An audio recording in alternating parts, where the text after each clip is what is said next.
in Revelation 16:16. It says, "And he gathered them together into a place called in the Hebrew tongue Armageddon." In This Day with God, page 308, it says, "The principalities and powers of earth are in bitter revolt against the God of heaven. They are filled with hatred against all who serve him. And soon, very soon, it is to be fought, the last great battle between good and evil. The earth is to be the battlefield, the scene of the final contest and the final victory. Here, for so long, Satan has led men against God. Rebellion is to be forever suppressed." In other words, it ends in our generation if, in fact, he comes in our generation. I'm not setting dates. No one knows the day or the hour when Jesus is coming back. We understand the prophecies. We know what's going to happen next. We just don't know when. Dated prophecy ended when the end times began, at the end of that 2,300-year prophecy of Daniel.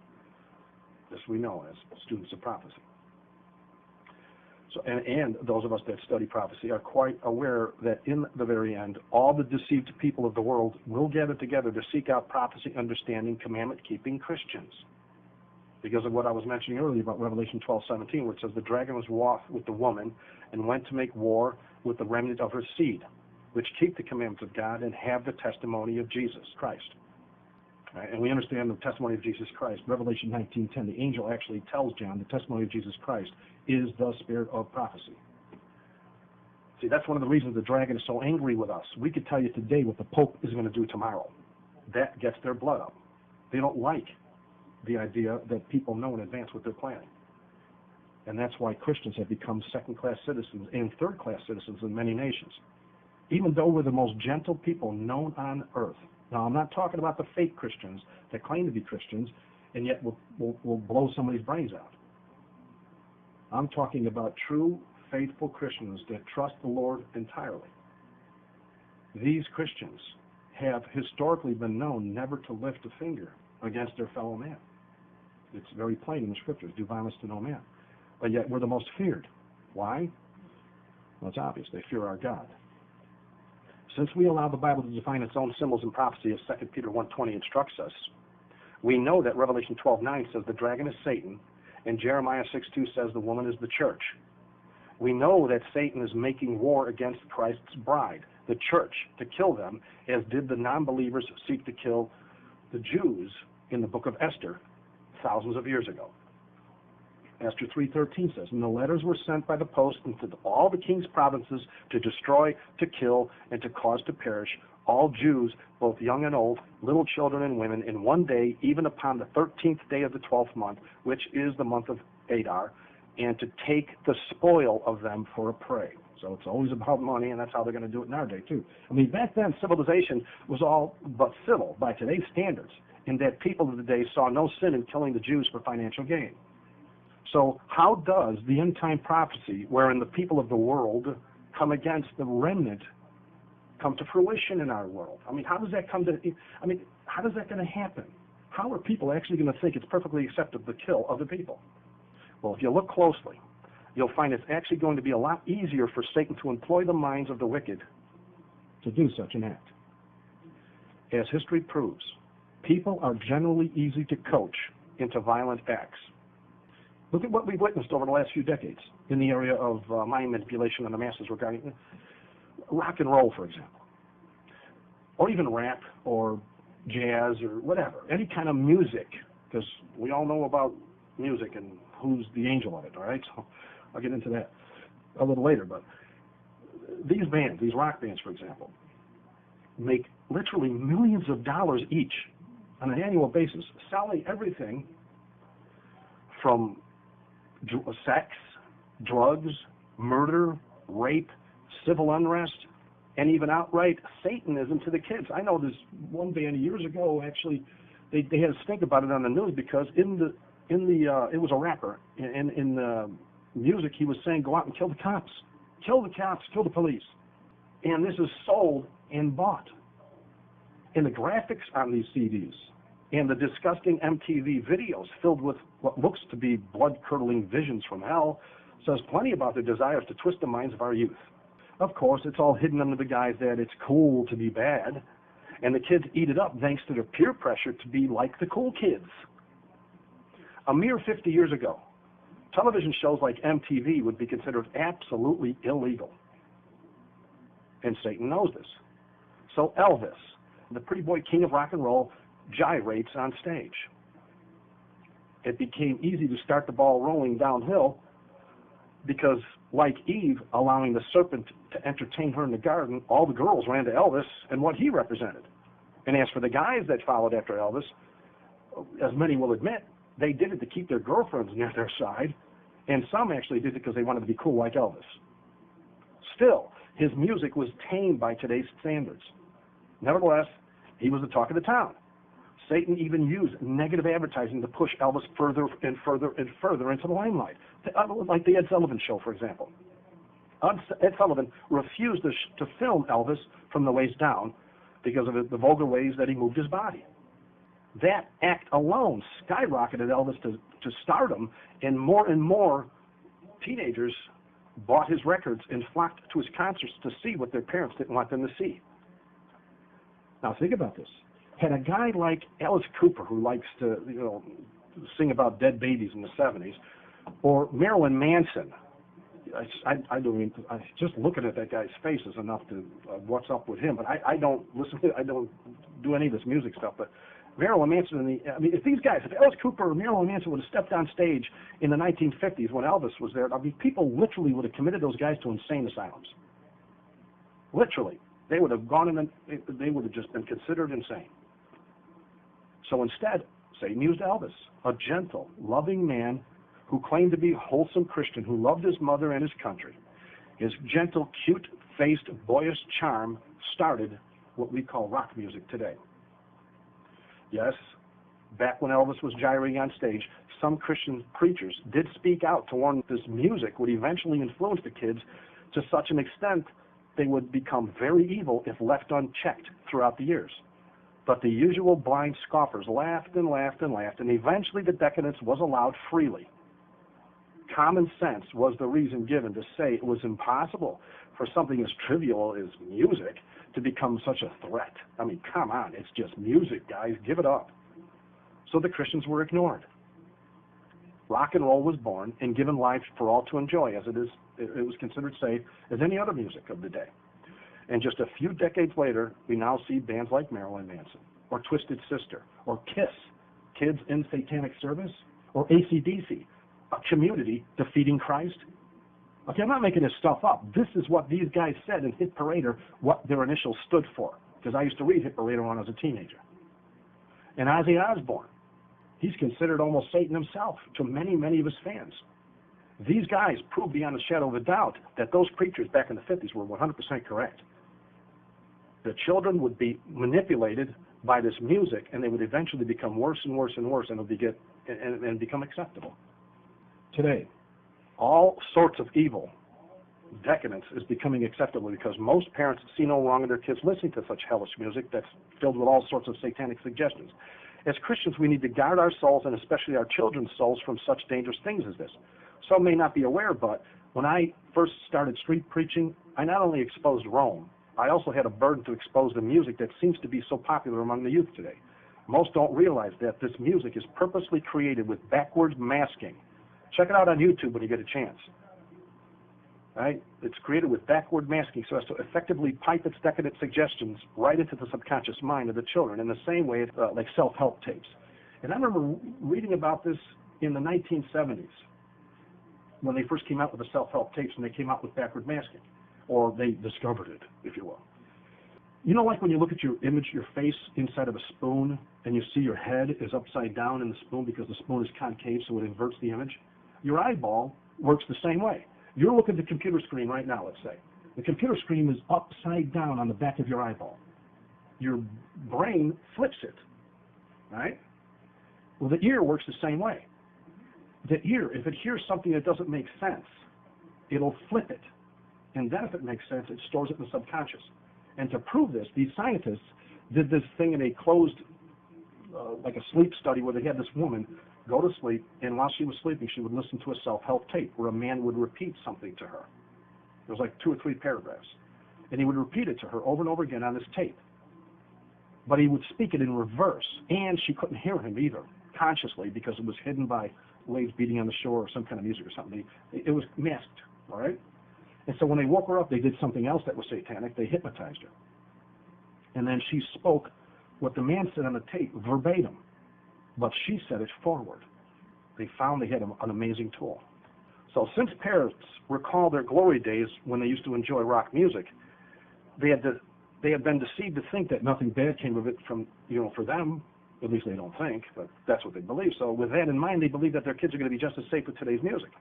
They figure the kids will grow up and grow out of it and ignore the music's evil suggestions just as they think they did. Self-deception is one of Satan's most favorite attacks on the souls of billions. That's why you have such an evil society today. Everybody thinks it's not going to happen to me. Some still believe it's no big threat, even though the prophet Ezekiel clearly stated long ago that Satan was created with musical instruments inside of his body before he fell and became Satan. He used to be called Lucifer. He used to sing for the Heavenly Father. It says in Ezekiel 28:13, it says, and speaking about Satan, Ezekiel says, thou hast been in Eden, the garden of God. Every precious stone was thy covering.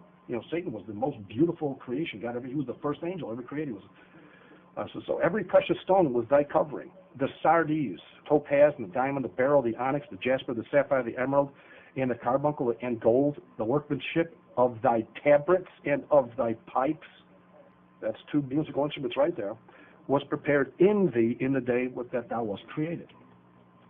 Strangely, and if you want, I can read you the lyrics to I Am Music and I Write the Songs that Barry Manilow sang in the 70s.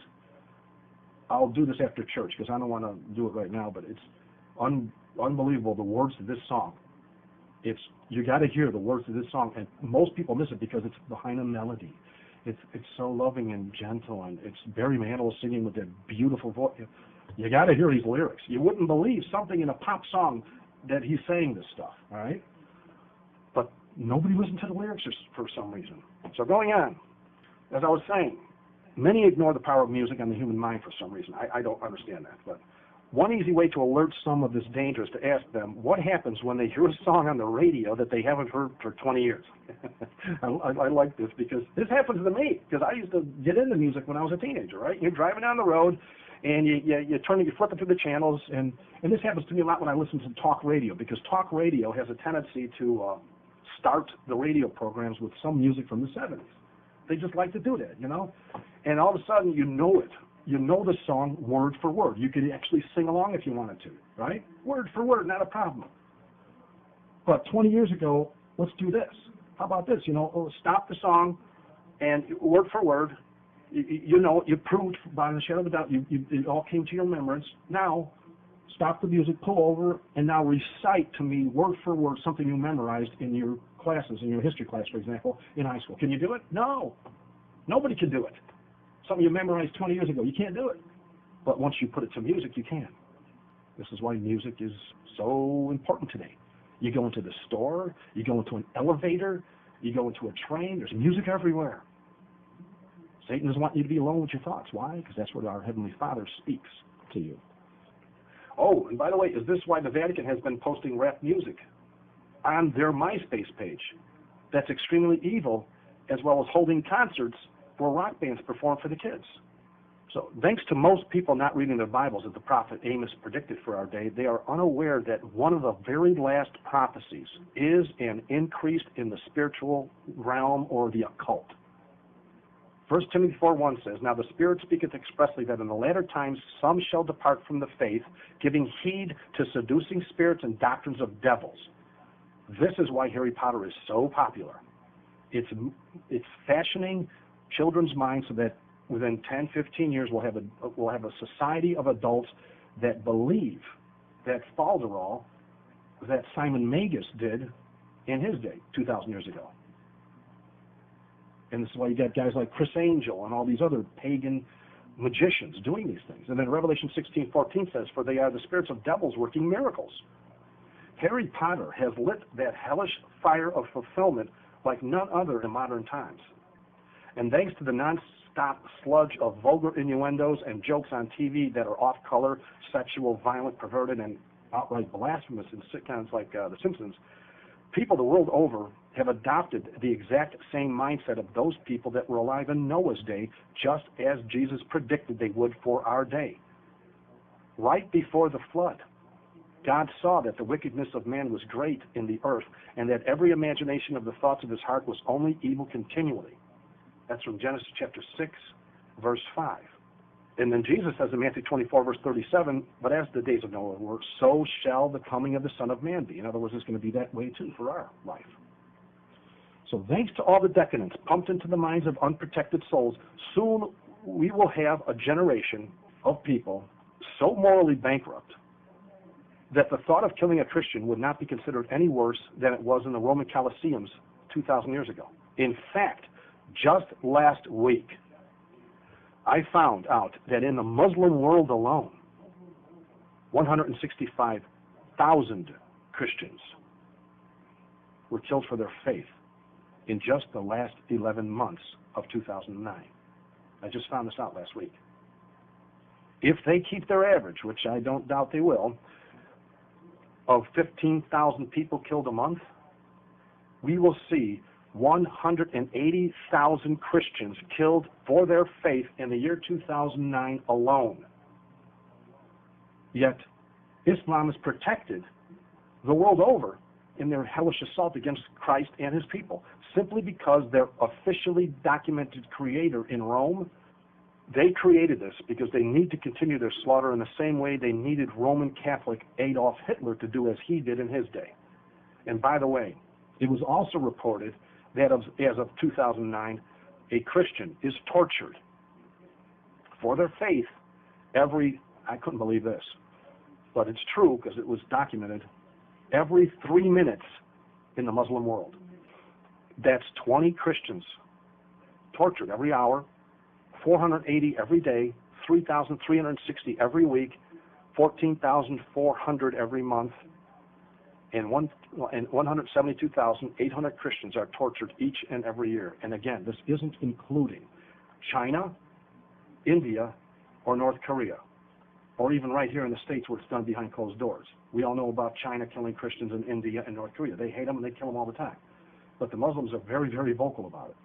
Still, even with all this torture and killing going on, the grand majority of the people still aren't conditioned enough to see that killing Christians should be acceptable. So, more hellish-inspired entertainment has to be invented that will draw them into the conditioning of their minds so that they can do the task. In my October 2004 newsletter, 6 years ago, this coming October, I reported on how France built a scaled-down version of the ancient Roman Colosseum solely for the entertainment of the masses. They had chariot races, mock gladiator fights, and right there in the middle of it all, they had a beautiful woman representing a Christian martyr who was chained to a post with a lion sitting right next to her for historic realism. To think, mankind has stooped so low into sin that a horrific historic fact as Christians being eaten alive is right now suggested to the masses as an acceptable form of entertainment is enough to make one realize that yes, they are in fact conditioning the minds of millions so as to get to the point that killing their fellow man will one day become acceptable. Now do you see how the fulfillment of Jesus' prophetic statement in Matthew 24 can be seen as fulfilled in today's world? Where he said in verse 12, because iniquity shall abound, the love of many shall wax cold. Our love for our fellow man must be degraded if this is going to work for Satan. As Christian theology declares, by beholding we become changed. Philippians 4:8 says, finally, brethren, whatsoever things are true, whatsoever things are honest, whatsoever things are just, whatsoever things are pure, whatsoever things are lovely, whatsoever things are of good report, if they be any virtue and if there be any praise, think on these things. You know, a lot of our young people, if they would just have that Bible verse in mind while they turn on their radio to listen to rap or rock or whatever, they would turn it right off because they know there's nothing pure about what they're about to listen to or holy or good report or virtuous or anything. If Christians do as the Holy Spirit suggests here, we will become changed into the likeness of Christ, because it says, by beholding we shall become changed. We understand this. So we can now see that the same is true for satanic theology as well. If we look upon those things that are a lie, or dishonest, or unjust, or impure, or hateful, or of bad report, or without virtue, and hold no praise to God, we will become changed to emulate Satan. That's just common sense. I mean, you don't even have to be a believer to see this happening. You don't even have to believe in the scriptures to see that this has happened in today's society. All this merrymaking and all this entertainment, along with strange religions all around the world, are designed purposely to change the minds of billions for Satan to have an easy day of it when Armageddon is finally come upon us. As for the scoffer that still thinks the prophesied Armageddon is a myth, I have to ask, why all the evil acceleration in the world over in our day? Why is this happening now? You can no longer find a tame society in any nation. Is this all just one big, whopping, grand coincidence? I mean, seriously. Let's take a look at the public schools for another example. It is here that they literally indoctrinate the children as young as 4 years old into godless drones. On my main page of the website, under the section Homeschool Spurs, I have many articles of the insane things that teachers are doing. And they're getting paid for this by the government. Literally, the government's asking them to do these things. The kids are being taught at a very early age that homosexuality is perfectly acceptable as a normal way of life. Evolution is scientifically sound, and they back this up because John Paul II and Ratzinger, Benedict XVI, all stated that evolution is true, right? In other words, the Bible's a myth now, and these guys are supposed to be Christian leaders. And they also teaching the kids that Islam is a peaceful religion, and they state that Christianity is a myth. The kids are being raped, murdered, assaulted, and even drugged each and every day right there in their schools. And I'm very sad to report, if you look at the articles, that's just what the teachers are doing to them. The students are doing it as well, yeah, but it's grown into an epidemic now thanks to the minds of many drifting towards Satan's plans for Armageddon. And to top it off, all of this is added to what we parents witnessed as the norm in the schools in our day. Because I remember when my wife and I would go to school, there'd be drugs, sex, and rock and roll, and gang violence was just part of the curriculum. I mean, the teachers will say, "Oh, we don't teach that." I says, "Well, come on. You go to the school. You don't have to teach. You don't only learn in a classroom. You learn in the hallways of the school too, and out there in the playgrounds or whatever. The curriculum is all part of the whole ball of wax." So anyone that has read the Bible and understands basic child rearing procedures know that we must train up a child in the way he should go, that when he is old he will not depart from it, according to Proverbs 22:6. Satan knows this, and so this is why he focuses on the kids. If he gets them young enough, he'll have adults doing as he wants. This way, with each generation, he can cultivate a more evil crop of adults who will become leaders in his agenda against God's people. Now, as prophesied, Satan is surely manipulating the people in the schools, the TV, the magazines, novels, newspapers, video games, music, peer pressure, and of course his old favorites, sex, lying, alcohol, drugs, anger, and a host of other things. Almost everything we consider to be entertainment today is purposely geared towards that end. Case in point, look at the bare-knuckle cage matches wherein many young men beat themselves silly and sometimes even to death, and all for the entertainment of others casting bets on their outcome. And the more you pay, the closer you can get to the blood to sit next to the cage. I mean, it's big-ticket items if you can sit close enough to where when the guy gets punched, his blood will splash on your clothing. Big ticket. Do you think that started out as normal? Or has it also come about in the same way the satanic music bands arrived? The comparatively tame sport of boxing of not too many years ago seems rather disciplined compared to this, but thanks to that getting more and more violent over the years and then escalating into what they believe are more entertaining TV by the fakery of professional wrestling, which, by the way, used hidden razor blades to spill blood at the right time when the cameras were zooming in so as to get the ratings up.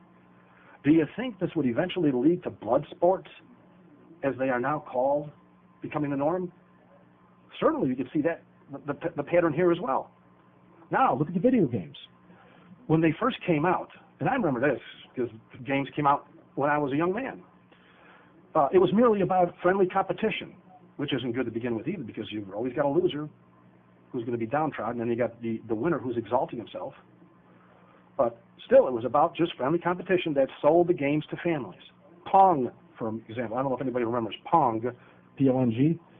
It was a game where you simply tried to prevent a white dot from traveling into your goal from your opponent's paddle.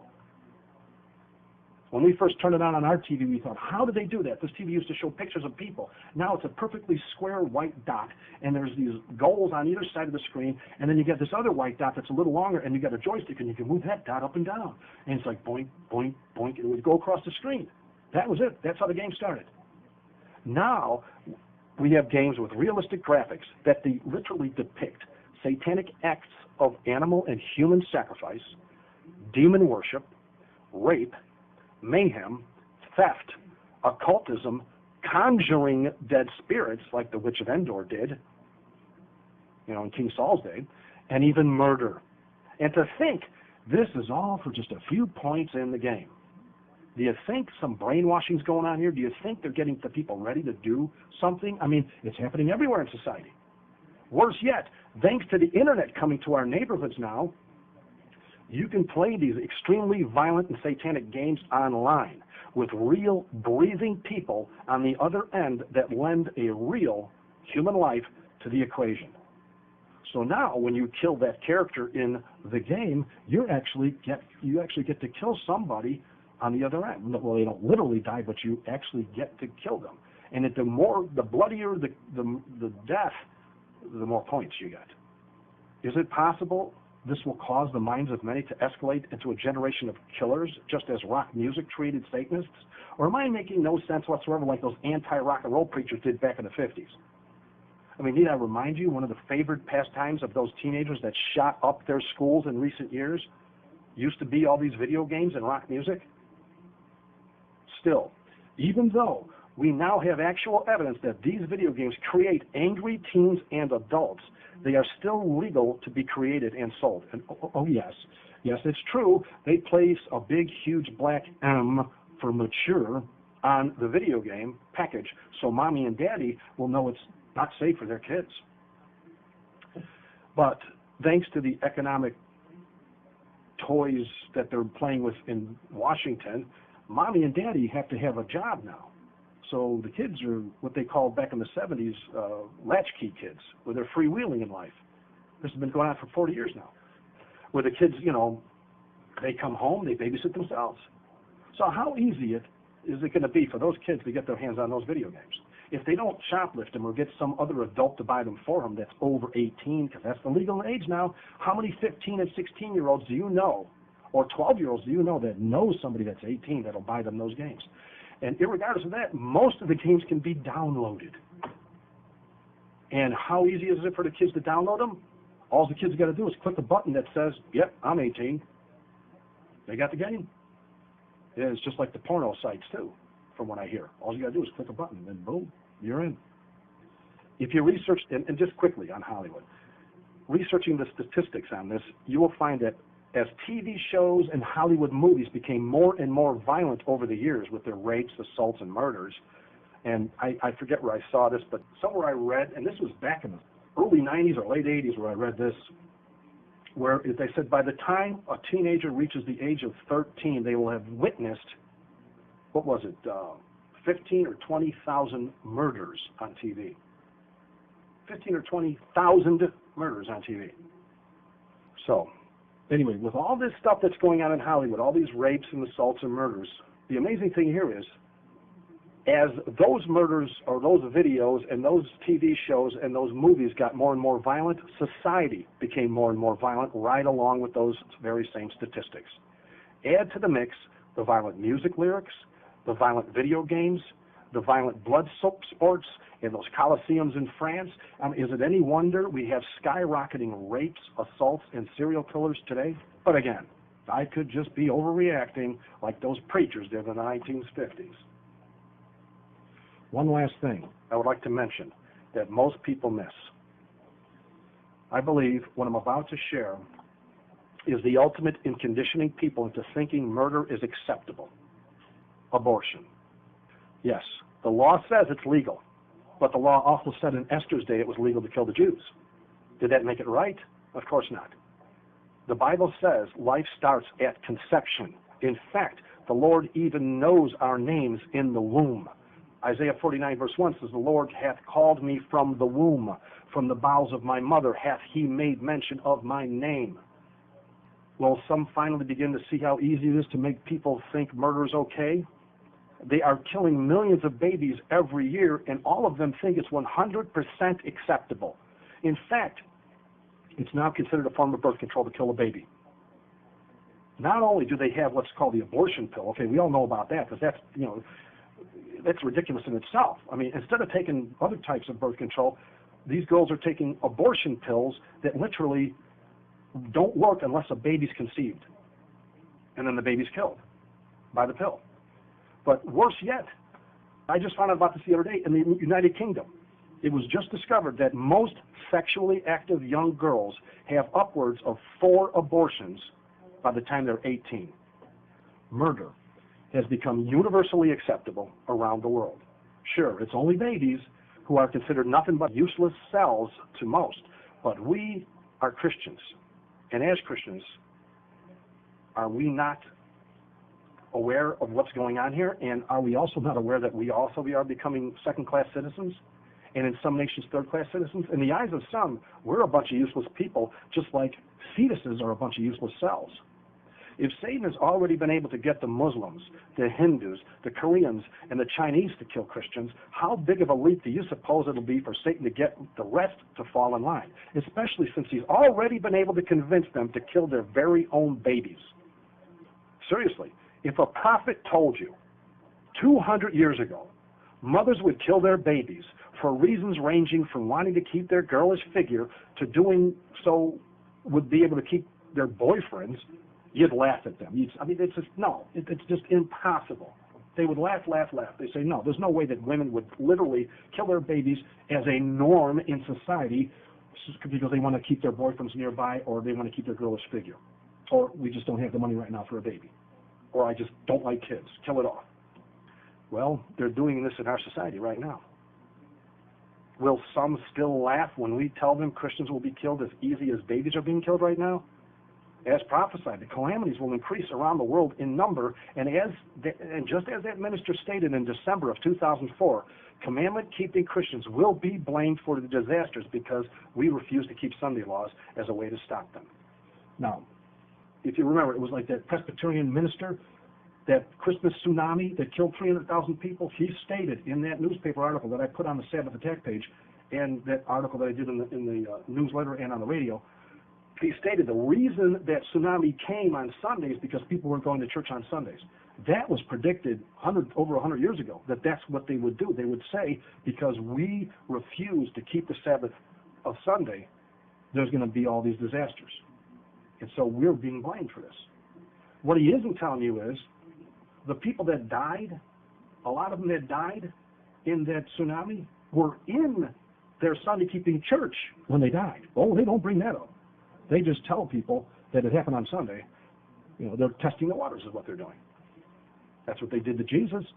They said Jesus must die so that the whole nation doesn't perish. Well, that prophecy states that that's what they're going to use on us. Now, let me ask you this. Do you think that all of a sudden, out of the blue, there's going to be billions of people suddenly snapping mentally to become drooling zombie killers, out of the blue one day, and who will seek out the commandment-keeping Christians to kill them as their church and their government demands is the best thing to do to save the planet?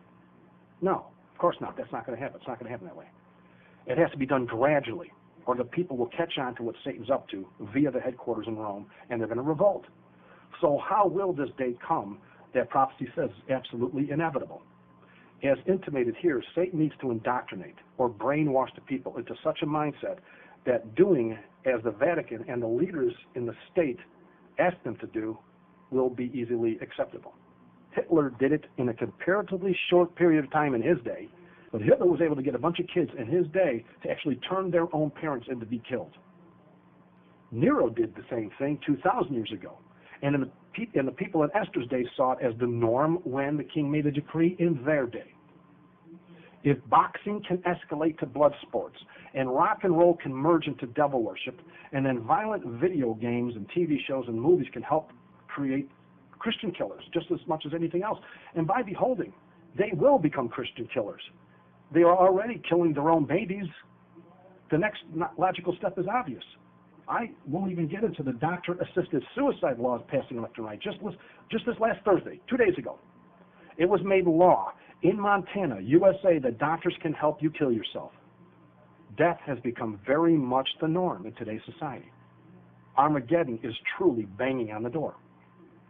In Testimonies, Volume 1, page 287, it says, "The world is ripening for its destruction. God can bear with sinners but a little longer.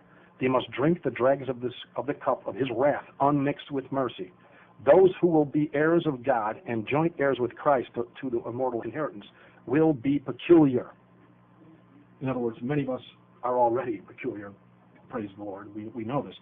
We don't seek entertainment by violent, perverted, or blasphemous video games, music, TV shows, or movies, or the blood sports, or any other strange things. We don't drink, we don't smoke, we don't use foul language, we don't blaspheme or embrace any strange behavior or pagan ritual that we see people of the world doing.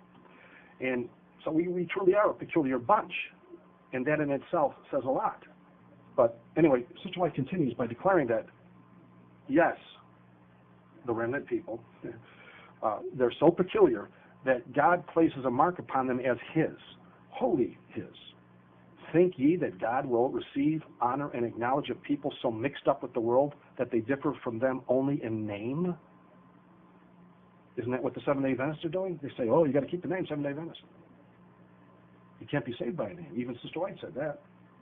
And she says here to read Titus chapter 2, verses 13 to 15, but I want to back it up one verse and read from 12 to 15.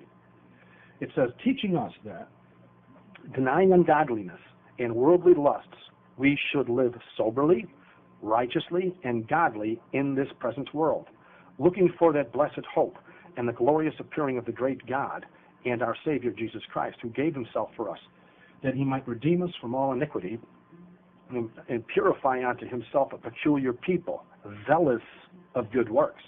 These things speak and exhort and rebuke with all authority. Let no man despise thee." And then she continues by saying, "It is soon to be known who is on the Lord's side and who will not be ashamed of Jesus.